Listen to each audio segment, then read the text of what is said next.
Hola, parte 12 de mi historia en el convento. Espero que estén súper bien. Primero les quería pedir disculpas por demorarme tanto en subir de repente las partes, pero en la semana es súper complicado para mí porque yo estudio y trabajo, entonces a veces el tiempo se me hace nada y como les dije no quería mucho grabar en la noche, entonces no lo he hecho y por eso me he demorado más.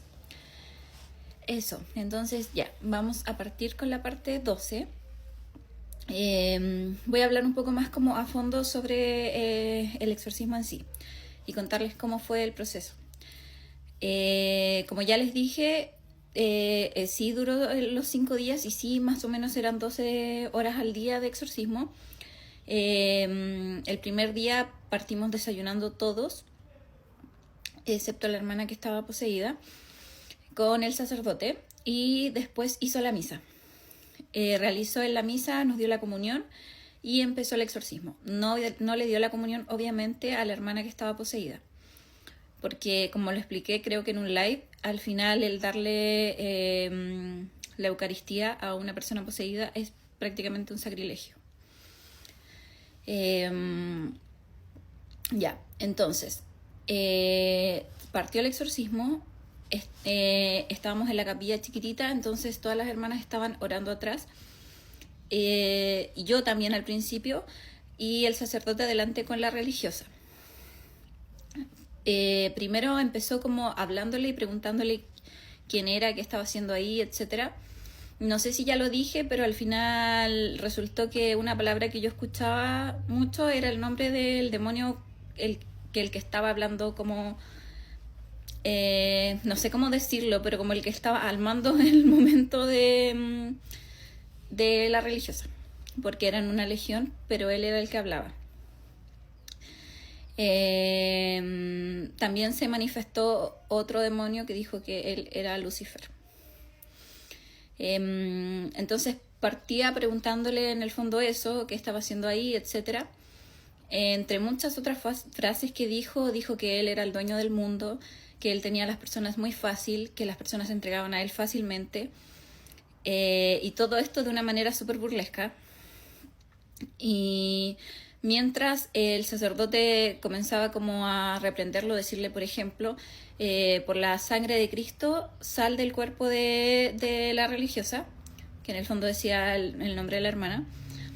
Y el demonio se retorcía, o sea, el cuerpo de la hermana se retorcía y pasaba algo que era como que se le quebraban las articulaciones, que sonaba y era horrible.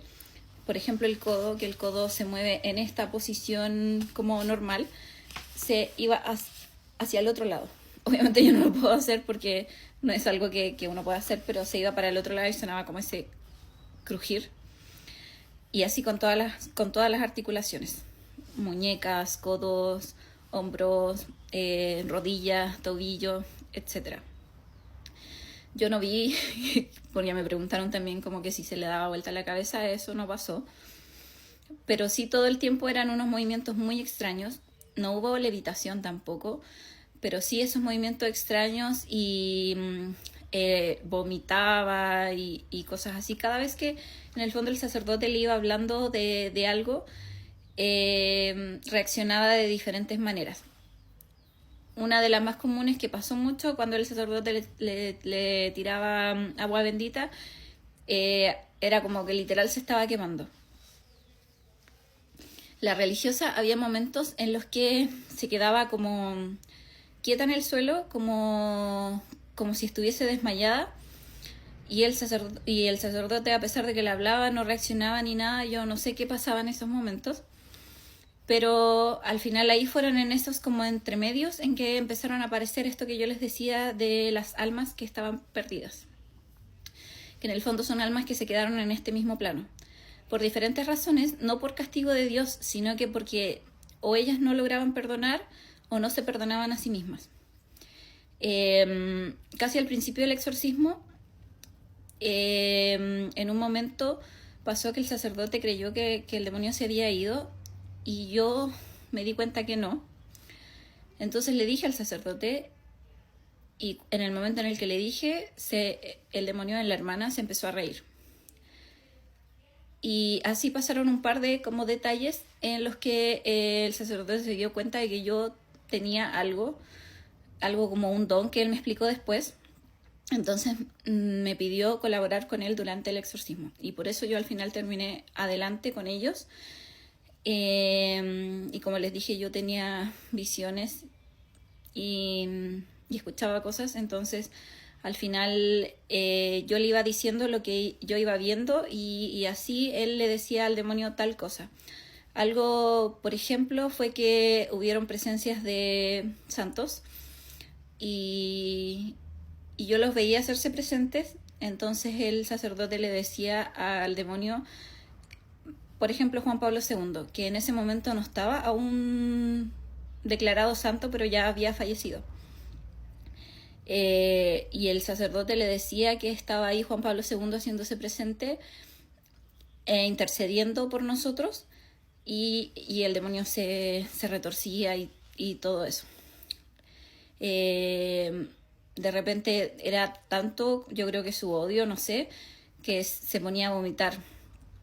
Y así pasaban y pasaban cosas y así fue como durante todos los días, que fue como una lucha constante y él en los momentos en los que hablaba solamente cosas de manera muy como creyéndose superior. Todo lo que él decía era como de esa manera. A mí me dijo que él estaba como un perro hambriento esperándome. Y el sacerdote le dijo, sí, pero tú no puedes tocarla. Y en el fondo ha sido verdad. Yo, a pesar de que han pasado los años, nada ha logrado como atacarme ni hacerme perder mi fe ni nada por el estilo.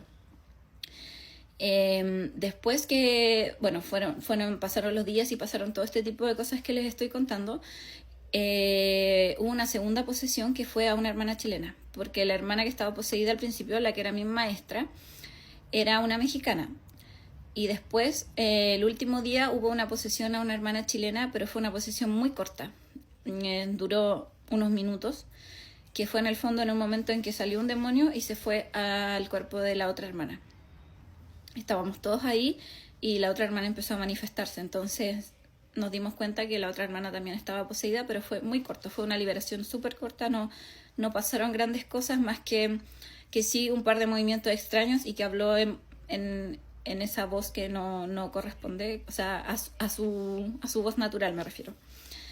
Y esa sí fue una posesión muy corta. Y así fueron pasando los días, en las noches descansábamos, yo no sé qué pasaba con la hermana, pero en las noches descansábamos, entre comillas, porque yo no me acuerdo de haber podido realmente como dormir y descansar.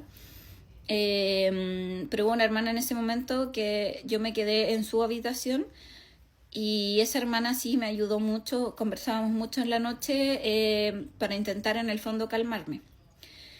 Y entre las veces que hablé con el sacerdote, él me dijo que yo sí tenía un don, que me imagino que será el don del discernimiento. Yo creo que tal vez sí, porque me han pasado muchas cosas que en el fondo como que me lo comprueban. Y por eso yo pude como ayudar en el exorcismo. Y como les digo, yo sí era chica, pero el sacerdote dijo que a pesar de ser chica, yo de alma era muy fuerte. Entonces, bueno, y lo logré superar al fin y al cabo, con muchos años y siendo como algo muy difícil para mí, pero sí lo pude superar. Y bueno, así pasaron los días entre un montón de cosas, un montón de visiones, un montón de cosas que escuchamos. Y hasta que terminó y nos dimos cuenta que ya el demonio se habían ido todos porque eran muchos y se quedó todo en paz. Fue como cuando tú te acuestas en la noche y ya todo se queda en silencio, fue algo así. Y se me acabó el tiempo, así que sigo en la parte 13.